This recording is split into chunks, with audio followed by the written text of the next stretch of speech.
अगर बाप गरीब है और ईद का करीब वक्त आ जाता है तो बाप बेटी से कहता है बेटी कपड़े बना ले। खुदा की कसम बेटी बाप का चेहरा देख के समझ जाती है मेरा बाप वो है जिससे घर के खर्चे मुश्किल से चलते हैं, इसकी इस वक्त इतनी इस्तिताअत नहीं है कि ये मेरे नए कपड़े बना सके। मुस्कुरा के कहती है अब्बा भी कुछ दिन पहले तो कपड़े बनाए थे, उन्हीं को प्रेस करके पहनूंगी वही नए हो जाएंगे। और अगर इसके बरक्स बेटे के कपड़े ना बने तो बाप के सामने जूता निकाल के खड़ा हो जाता है, मुझे ऐसा जूता चाहिए जैसा डॉक्टर तैयब के लड़के ने पहना है, मुझे ऐसे कपड़े चाहिए जैसे मौलाना महराज के बच्चों ने पहने हैं। इस तरह के बच्चे जिद करते हैं तो बेटे की ये जिदें हुआ करती है, लेकिन बेटी की कभी कोई जिद नहीं हुआ करती है। तुम इसलिए तो बेटी से बगैर पूछे उसकी मर्जी के बगैर निकाह कर दिया करते हो कि बेटी कभी पूछेगी नहीं। तो यार खुदा का वास्ता बेटी का भी दिल होता है कभी उससे भी पूछ लिया कर, वो भी अपनी जिंदगी जीना चाहती है, उसकी मर्जी से बेटी का रिश्ता कर लिया करो। कभी हमने बेटी से नहीं पूछा, जब बाप रिश्ता करके आता है बेटी गर्दन झुका के बैठ जाती है, कभी ये नहीं कहती है ए मेरे बाप तुमने किसके साथ मेरा नाम जोड़ा है,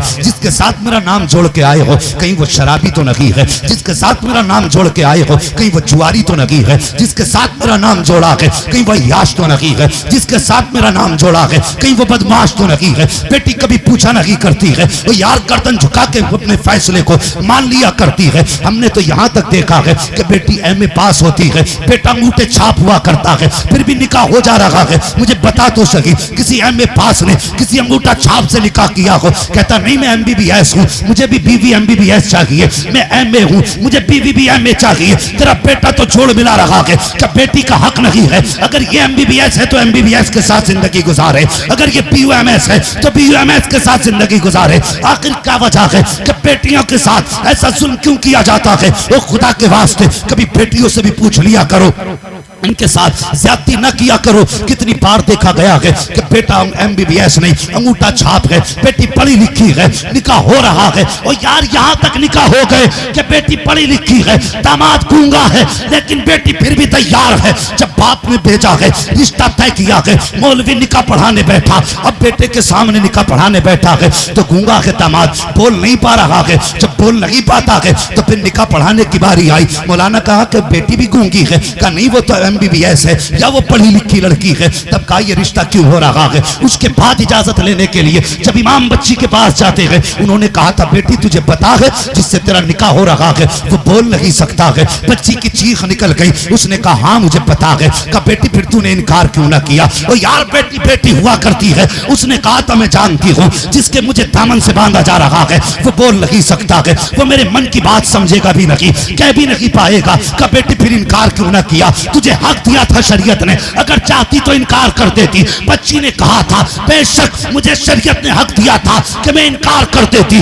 लेकिन जिस दिन मेरा बाप जबान दे करके घर में आया था मैं बाप का चेहरा देखती रह गई। जब मुझे पता चला था कि मेरा शौहर बोल नहीं सकता है तो मैं बाप की पगड़ी देखती रह गई। मैं चाहती तो इनकार कर देती, लेकिन ख्याल आया इसने उंगली पकड़ के चलना सिखाया है, इसने बाजू पकड़ के मुझे जिंदगी भर पाला है। अगर आज मैं इनकार कर दूंगी मेरे बाप की जबान का भरम टूट जाएगा, अगर आज इनकार कर दूंगी मेरा बाप मुआशरे में जलील हो जाएगा। बच्ची ने कहा था मेरे दिल के अरमान खत्म हो जाए, ये तो गवारा हो सकता है, मेरा बाप रुसवा हो जाए, समाज में ये बेटी गवारा कर नहीं सकती।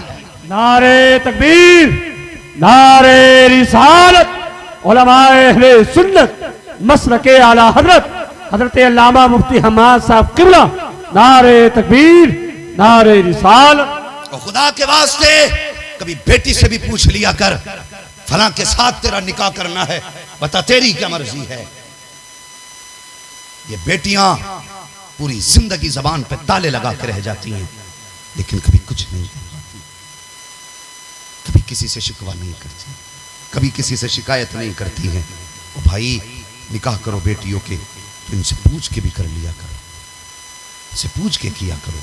मेरे हुजूर गए, बेटी से कहा बेटी अली बेटा क्या राय है? बेटी कहने लगी ये बातें तो अब्बू माँ पूछा करती है, आप पूछ रहे हैं? ये कह के रोने लगी। हुजूर कहने लगे फातिमा कहाँ से लाऊं खदीजतुल कुबरा? जब तेरे बचपन का ज़माना था खदीजा ने तेरा हाथ मेरे हाथ में दिया था, वो कहा था हुजूर मैं जा रही हूँ, मेरे बाद वो याद रखना माओं को सबसे प्यारे छोटे बच्चे हुआ करते, सबको छोटे बच्चे प्यारे होते। अगर किसी की ज़िंदगी के आखिरी लम्हे आते हैं ना तो चाहे बड़े हों या ना हो वो छोटों को ज़रूर याद करता है। हमने मरने वालों को छोड़ो के सर पे हाथ रख के मरते देखा है। उनके इशारे ये होते हैं, हमारे मरने के बाद हमारे बच्चों का ख्याल रखना, हमारे बच्चों का ख्याल रखना। अल्लाह अकबर कहते हैं कहाँ से लाऊं खदीजा, फातिमा खदीजा कहाँ से लाऊं। विसाल के वक्त तेरा हाथ मेरे हाथ में दे के कहा था या रसूल अल्लाह मैं तो जा रही हूँ, लेकिन आज के बाद फातिमा को बाप का प्यार भी आप ही को देना है, माँ का प्यार भी आपको देना है। हुजूर ने फरमाया था फातिमा आज तक मैंने तुझे माँ के प्यार की कमी महसूस नहीं होने दी, ये मेरी फातिमा कभी जिंदगी में ज़रूरत पड़ी तो माँ का प्यार भी मैंने दिया, बाप का प्यार भी मैंने दिया। अल्लाह अकबर। नबी की बेटी चुप हो गई। हुजूर ने जब ये रिश्ता तय किया, निकाह की तारीख मुकर्रर हुई। जब निकाह की तारीख मुकर्रर हुई, हज़रत अबू बकर सिद्दीक़ आ गए। या रसूल अल्लाह सुना के बेटी का निकाह फरमा रहे हैं? कहा हाँ। कहा हुजूर हर काम अबू बकर के मशवरे से किया, आज बेटी के निकाह की बात आई, अबू बकर को खबर तक न दी। मेरे हुजूर ने फरमाया क्या करते अबू बकर? कहते मेरी तमन्ना थी बेटी हुजूर की हो, जहेज जो भी जाए वो अबू बकर सिद्दीक का होना चाहिए। क्या करते? हुजूर सैयदुल अंबिया की बेटी है, मेरी ख्वाहिश थी ऐसा जहेज होना चाहिए कि दुनिया में किसी बादशाह ने अपनी बेटी को न दिया। हुजूर ने हज़रत अबू बकर सिद्दीक का बाजू पकड़ा, पकड़ के कहने लगे अबू बकर मैं चाहूँ तो अपनी बेटी को दुनिया की सारी दौलत दे दूँ, लेकिन फरमाया मुझे उम्मत की गरीब बेटियाँ याद आती हैं। अगर आज मैं फातिमा को जहेज में हीरे जवाहरात दे दूंगा तो कल गरीब बेटियाँ मेरी उम्मत की कैसे गुजारे करेंगे। कहा अबू बकर मैं बेटी को हीरे जवाहरात नहीं दूंगा, वो जहेज दूंगा जो हर गरीब अपनी बेटी को दे सकता। ये वजह थी जो जहेज हर गरीब अपनी बेटी को दे सकता हो। ये बात हो रही थी, पर्दे के अंदर से आवाज आई हुजूर फातिमा को जहेज चाहिए, फातिमा को जहेज चाहिए। अल्लाह अकबर। हुजूर कहने लगे फातिमा जहेज मेरी बेटी हो के? कहने लगे जी या रसूल अल्लाह, लेकिन मुझे जहेज में सोना चांदी नहीं चाहिए। कहा फिर? कहा एक दिन आपने बयान किया था क़यामत का दिन होगा, नफसी नफसी का आलम होगा, किसी की जरूरत नहीं होगी रब के सामने बोल सके। फरमाया हुजूर आपने कहा था सबसे पहले उम्मत के लिए मैं दुआ करूंगा। हाँ बेटी कहा था। कहा बस इतनी ख्वाहिश है कि जब आप दुआ करें तो आपके पीछे खड़े होकर के फातिमा को आमीन कहने की इजाजत मिल जाए। बोलो जरा सुभान अल्लाह। अभी बात हो ही रही थी कि जिब्रील अमीन आ गए। महबूब बेटियां दरवाजे से खाली नहीं लौटाई जाती। अल्लाह अकबर। महबूब बेटियां दरवाजे से खाली नहीं लौटाई जाती। रब कह रहा है फातिमा से कह दीजिए हमें इसके जहेज की ख्वाहिश मंजूर है, क़यामत का दिन होगा, महबूब दुआ करना तेरा काम है, आमीन कहना फातिमा का काम है, जन्नत देना मुझ खुदा का काम है। अल्लाह अकबर। अगर हुजूर चाहते तो क्या ना दे देते। आज बंदा मरा जा रहा, बराबर का आदमी मिलाना भाई। क्यों? तू 18-19 फीट का है तो तेरे बराबर का नहीं मिल रहा? तेरे हाथ 70-80 फीट के लंबे लंबे हैं, तू 2 कदमों में मुरादाबाद पहुंच जाता है। क्या है बराबरी? नहीं कि नहीं कोठी में बराबरी हो, दौलत में बराबरी हो, वो कोई टक्कर का आदमी होना चाहिए। मैं अक्सर कहता हूं दामाद भी वो ढूंढे समझी भी जिसकी नाल से धुएं निकलते हैं। हाँ नाल में धुआं निकलता हो।